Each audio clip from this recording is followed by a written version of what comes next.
नमस्कार आप सभी को। नजर झुके ना कभी देश के आन मान सम्मान की, हमें कसम है माँ भारती और वीरों के बलिदान की। हमें कसम है माँ भारती और वीरों के बलिदान की।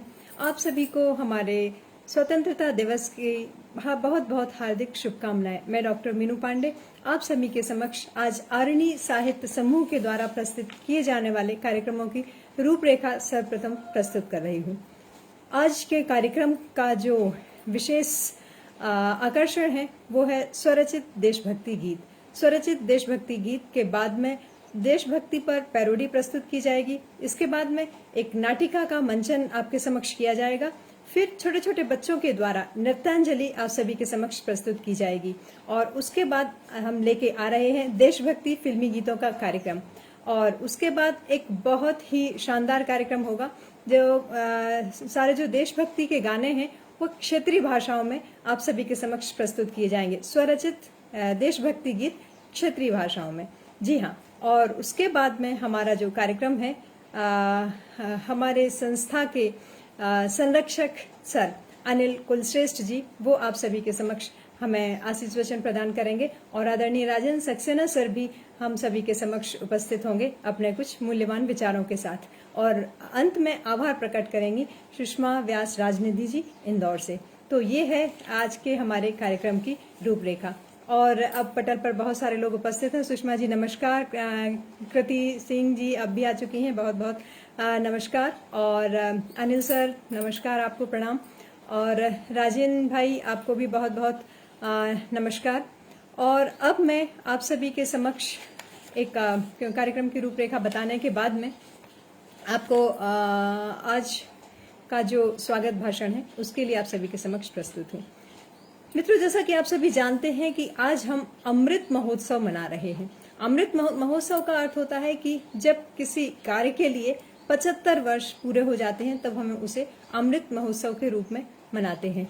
लेकिन स्वतंत्रता की 75वीं सालगिरह की जो हम बात कर रहे हैं वो भारत की 75वीं सालगिरह नहीं है, इसलिए हमें कंफ्यूज होने की जरूरत नहीं है। भारत तो बहुत पहले से, भारत का इतिहास बहुत पुराना है, हजारों वर्ष पुराना है। हम जो बोल रहे हैं ये जो सदी है जिसको हम काउंट करते हैं, इससे काफी पहले, ईशा से काफी पहले हमारे भारत का अस्तित्व था, हमारी संस्कृति का अस्तित्व था।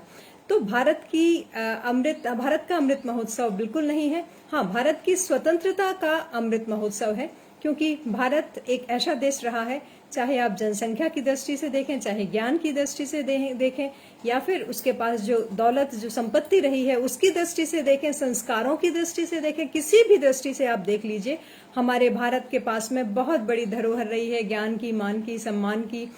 तो उस धरोहर को देखकर सारी दुनिया के अंदर एक खलबली सी पैदा हो जाती थी और वो सोचते थे कि किस तरह से हम इसको अपने कब्जे में लें, अपनी मुट्ठी में लें।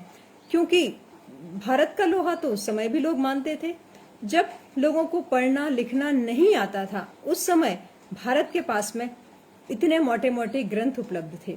इसलिए विदेशी आक्रांता जब भी आते थे वो कुछ ना कुछ इस तरह से हमारे यहाँ लूटपाट करते थे, कुछ ना कुछ लोगों को फोड़ने का प्रयास करते थे, डराने का प्रयास करते थे, धमकाने का प्रयास करते थे। और जब वो उस मुहिम में सफल हो जाते थे तो हमारे यहाँ से बहुत सारी चीजें लूट के, हमारी धरोहर को नष्ट करके, उसको लूट के अपने यहाँ ले जाते थे। ऐसा भारत के साथ कई बार हुआ है, एक बार नहीं अनेकों बार हुआ है।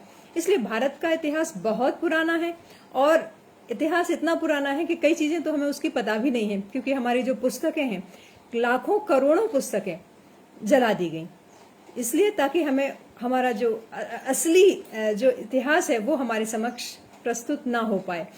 क्योंकि पुस्तकें एक ऐसा माध्यम होती है जिसके द्वारा हमें सारी चीजें मालूम हो जाती हैं। खैर कोई बात नहीं, पुस्तकों से हमें नहीं मालूम हो पाया, लेकिन हमारे आचार विचार, हमारी संस्कृति, उसके द्वारा वो सब चीजें हमारे जीन्स में ऑलरेडी प्रेजेंट हैं, हमारे क्रोमोसोम्स में प्रेजेंट हैं। और क्योंकि वो हमारे जीन्स में है, क्योंकि वो हमारे डीएनए में है, तो उन्हें तो कोई नहीं बदल सका।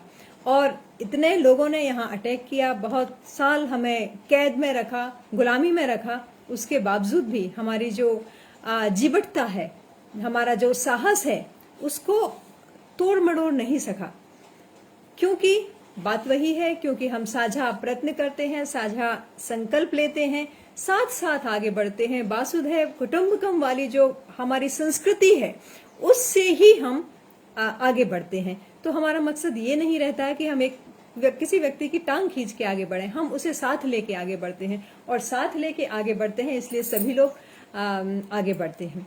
तो ये हमारी संस्कृति की विशेषता है, इसको ही सनातन संस्कृति कहा जाता है। और सनातन संस्कृति की ये खासियत होती है कि कभी भी कोई व्यक्ति हारता नहीं है, और उसके पीछे भी फिर से एक जो ताकत होती है, ईश्वरीय ताकत जो होती है, साथ ही साथ हम उसे ये कह सकते हैं कि वो आध्यात्म वाली ताकत होती है। सामाजिक रूप से हम बहुत समृद्ध हैं, इसीलिए रह पाए हैं क्योंकि हमने उन आचार विचारों का पालन किया है। हम सामाजिक रूप से समृद्ध हैं, हम आर्थिक रूप से समृद्ध हैं, हम आध्यात्मिक रूप से समृद्ध हैं, हम समृद्ध थे और अभी भी समृद्ध हैं। यही कारण है कि हर देश का, जो 206 देश हैं, हर देश का एक सेंटर ऑफ अट्रैक्शन हमारा भारतवर्ष होता है। और क्योंकि हमारी सनातन संस्कृति की जड़, नींव इतनी मजबूत है कि वो उसे हरा नहीं पाते हैं, लेकिन धीरे धीरे कुछ ना कुछ कोशिशें, साजिशें होना शुरू हो जाती हैं, क्योंकि कुछ जयचंद पैदा हो जाते हैं, जिसके कारण थोड़े बहुत समय के लिए, और वैसे भी आपने देखा होगा कि जब भी इस तरह का विकट समस्या आती है, हमारे वेद भी साक्षी हैं, हमारे जो ग्रंथ हैं वो भी साक्षी हैं, इतिहास साक्षी है कि इस तरह की जो विपदाएं हैं समय समय पर आती रहती हैं, क्योंकि दोनों तरह के लोग होते हैं, अच्छे भी होते हैं, बुरे भी होते हैं, कुछ कंस्ट्रक्टिव होते हैं तो कुछ ना कुछ डिस्ट्रक्टिव टेंडेंसी वाले लोग भी होते हैं, तो उनको उसी में मजा आता है। लेकिन हम उनसे टकराकर आगे बढ़ने का जज्बा रखते हैं। हालांकि हमें तोड़ने की बहुत ज्यादा कोशिश की जाती है और की जाती रही है। हाल ही में आपने देखा कोरोना, ये भी एक जैविक युद्ध ही है। जब आप तीर और तलवार से किसी को नहीं जीत पाते हैं तो इस तरह की चीजों का सहारा लिया जाता है।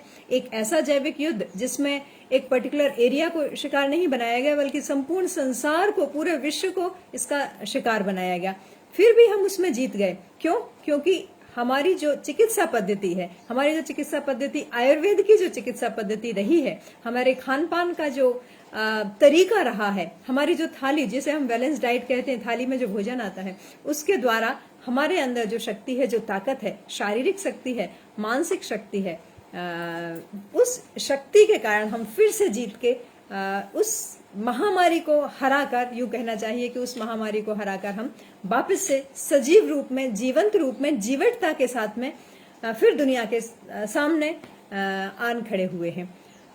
मैकाले ने बहुत कोशिश की कि शिक्षा पद्धति में इस तरह का बदलाव किया जाए कि हम हम गुलाम बन के रहें। उसने बहुत कोशिश की कि हमारे पास जो डिग्री आती है उससे हम सिर्फ एक क्लर्क बन के रहें, लेकिन और बहुत उस समय के बाद में, स्वतंत्रता के बाद में भी, क्योंकि हमारा जो माइंडसेट जो सेट हो जाता है, उसके बाद भी ये फैलाया गया कि पढ़ोगे लिखोगे बनोगे नवाब, खेलोगे कूदोगे होगे खराब। लेकिन हाल ही में हमने देखा हमारे साथ साथ जो प्लेयर हैं उन्होंने मेडल जीता, हमारी पूरी टीम जो गई थी वो जीत कर आई है। तो इसका मतलब ये है कि जो ये बातें फैलाई जाती हैं उनको एकदम से सच नहीं मानना चाहिए, क्योंकि वो भी एक साजिश का हिस्सा होती हैं।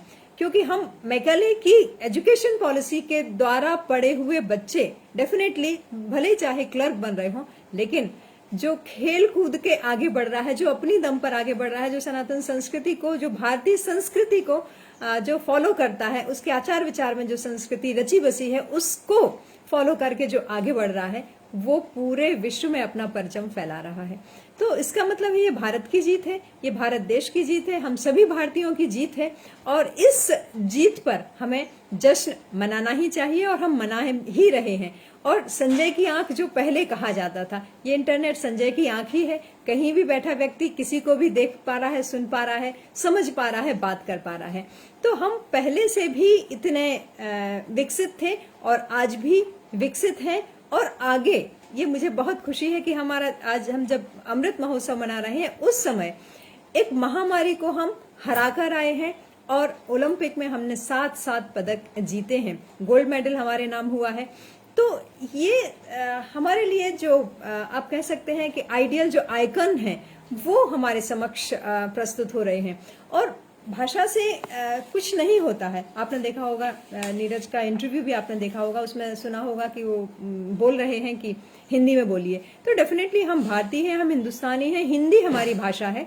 जब बाकी के देश अपनी भाषा पर गर्व करते हैं तो हमें भी अपनी भाषा पर गर्व होना चाहिए, क्योंकि देशभक्ति सिर्फ एक झंडा फहराने से नहीं होती है। देशभक्ति, एक सच्चा देशभक्त वही होता है जो कि आपके आचार विचार में आपकी संस्कृति रिफ्लेक्ट हो। देशभक्ति वही होती है जब हमारी किसी भी चीज को हम नष्ट ना करें, हमारी राष्ट्रीय संपत्ति की हम सुरक्षा करें, हमारे राष्ट्र की आन बान की सुरक्षा करें। जो हमारे वीर सैनिक हैं, ये सिर्फ उनकी जिम्मेदारी नहीं है कि वो ये सुरक्षा करें, हमारी भी अपनी जिम्मेदारी। हमें यदि देशभक्ति दिखाना है तो इस तरह से दिखाना होगी कि हम हमारी देश की जो संपत्ति है उसकी रक्षा करें, देश की संस्कृति की रक्षा करें और हमारी जो मातृभाषा है उसका सम्मान करें। क्योंकि भाषा तो वैसे भी अभिव्यक्ति का साधन है, उसे कभी भी प्रेस्टीज इशू नहीं बनाना चाहिए कि ये इलाइट का है, ये मीडियोकर का है। नहीं, ऐसा कुछ नहीं होता है। अभिव्यक्ति का साधन है। ये भी अगेन मैकाले ने और ब्रिटिशर्स ने हमारे दिमाग में भर दिया कि ये इलाइट, ये मीडियोकर। लेकिन आज जब हम 75वें वर्ष की तरफ अग्रसित हुए हैं तब हम ये जान गए हैं कि ऐसा कुछ नहीं है। हकीकत में ये सारी परिभाषाएं, ये सारी चीजें इसलिए लाई गई ताकि हम अपने आप को मानसिक रूप से कम आंकें। मानसिक रूप से हम जब खुद को कमतर आंकेंगे, जब हमारे अंदर सेल्फ कॉन्फिडेंस ही नहीं रहेगा, तो डेफिनेटली जो व्यक्ति जो हमारे ऊपर थोपेगा हम उसी को मानते रहेंगे और आगे बढ़ते रहेंगे। और जैसा कि आप सभी जानते हैं कि हमारी जो संस्कृति की बहुत सारी ऐसी बातें हैं कि हम पहले एडवांस थे और लेकिन कुछ कारणों से हम पिछड़ गए, लेकिन हम फिर से आगे बढ़ रहे हैं। ये बहुत ही अच्छा पॉइंट है कि हम आगे बढ़ रहे हैं। तो हमें आध्यात्मिकता को नहीं छोड़ना है और हमारे प्रकृति का संरक्षण बहुत करना है। क्योंकि महामारी में यदि किसी चीज की परेशानी हुई तो वही ऑक्सीजन की, ऑक्सीजन जो हमारे लिए बहुत इजीली अवेलेबल है, हमारे चारों तरफ है, लेकिन हमने उनको काट दिया, पेड़ों को नष्ट कर दिया, इसलिए ऑक्सीजन की कमी हुई। तो क्यों ना हम इस तरह की फिर से लाइफस्टाइल फॉलो करें। और हम देख भी रहे हैं कि हमारे जो युवा हैं वो पाश्चात्य संस्कृति को ठेंगा दिखाते हुए अपनी संस्कृति को फॉलो कर रहे हैं। आप देख रहे हैं पर्यावरण की तरफ कितने युवा सजग हो रहे हैं। रोज हम देखते हैं इतने सारे पेड़ लगाए जा रहे हैं। जब पेड़ों को काटने की बात होती है तो उन्हें बचाया जा रहा है, उनको संरक्षित किया जा रहा है। तो ये एक बहुत अच्छी पहल है और इसीलिए बहुत खुशी हो रही है कि युवा जब जागृत होता है, देश के विकास को कोई रोक नहीं सकता।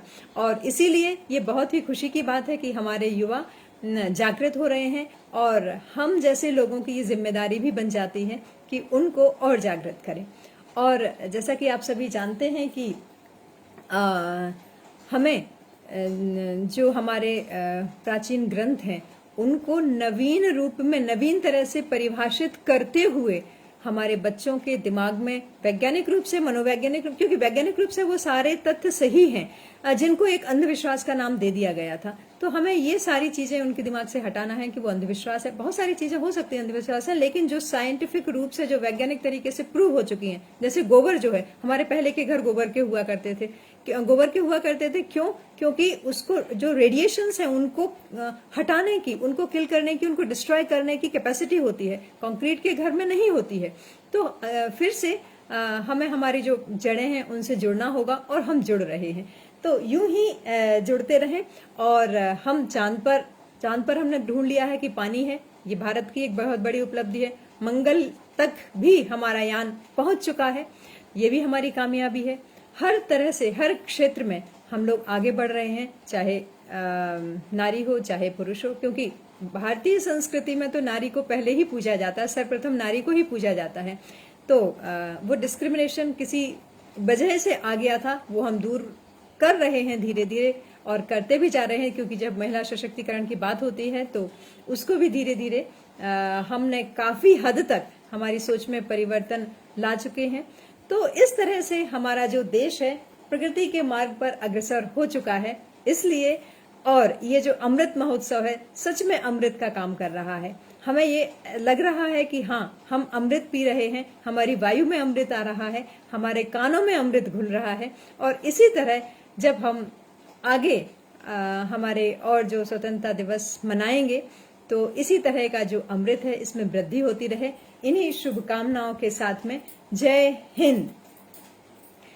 और अब मैं आपको ले चलती हूँ हमारे, क्योंकि कार्यक्रम का समय तो निश्चित ही है, तो अब हम हमारे अगले कार्यक्रम की ओर बढ़ते हैं जो कि देशभक्ति का कार्यक्रम है और स्वरचित देशभक्ति गीत जिसमें आप सभी के समक्ष प्रस्तुत किए जाएंगे।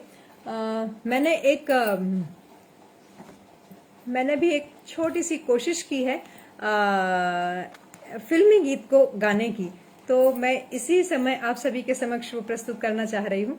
आप सभी सुनिएगा, लेकिन क्योंकि मुझे गाने की बहुत ज्यादा आदत नहीं है तो यदि कुछ गलती हो तो प्लीज माफ कीजिएगा।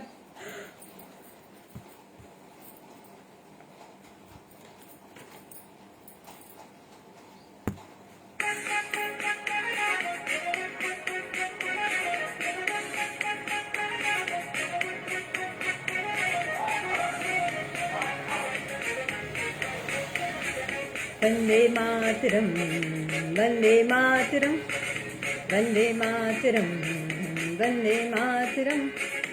आओ बच्चों तुम्हें दिखाएं झांकी हिंदुस्तान की, इस मिट्टी को तिलक करो ये धरती है बलिदान की। वंदे मातरम, वंदे मातरम। आओ बच्चों तुम्हें दिखाएं झांकी हिंदुस्तान की, इस मिट्टी से तिलक करो ये धरती है बलिदान की। वंदे मातरम, वंदे मातरम, वंदे मातरम, वंदे मातरम।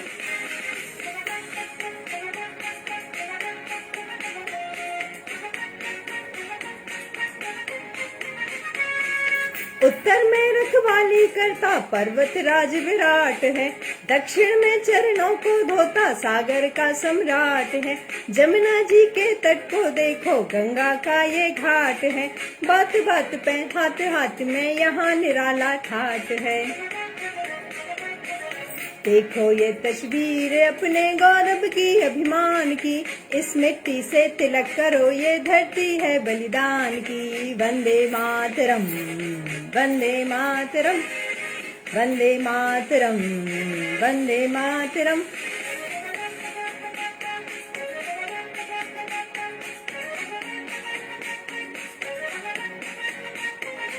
ये है अपना राजपुताना नाज से तलवारों पे, इसने सारा जीवन काटा बरछी तीर कटारों पे। ये प्रताप का वतन पला है आजादी के नारों पे, कूद पड़ी थी यहाँ हजारों पद्मिनियां अंगारों पे। बोल रहा है कड़कड़ से कुर्बानी राजस्थान की, इस मिट्टी से तिलक करो ये धरती है बलिदान की। वंदे मातरम, वंदे मातरम, वंदे मातरम, वंदे मातरम।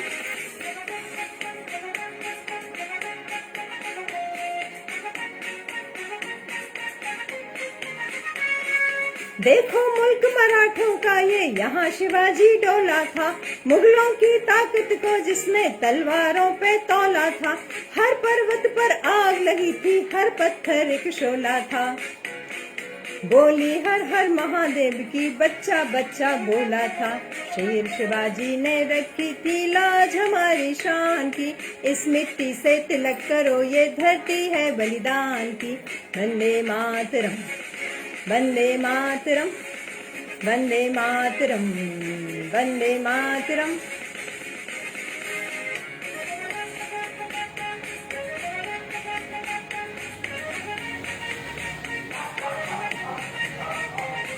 जलियांवाला बाग ये देखो यहाँ चली थी गोलियां, ये मत पूछो किसने खेली यहाँ खून की होलियां।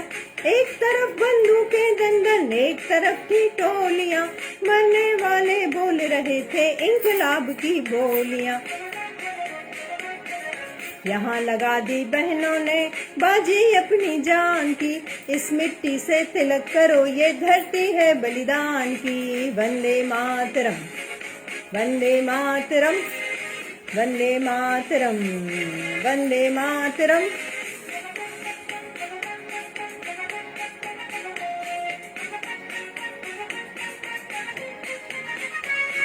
ये देखो बंगाल, यहाँ का हर चप्पा हरियाला है।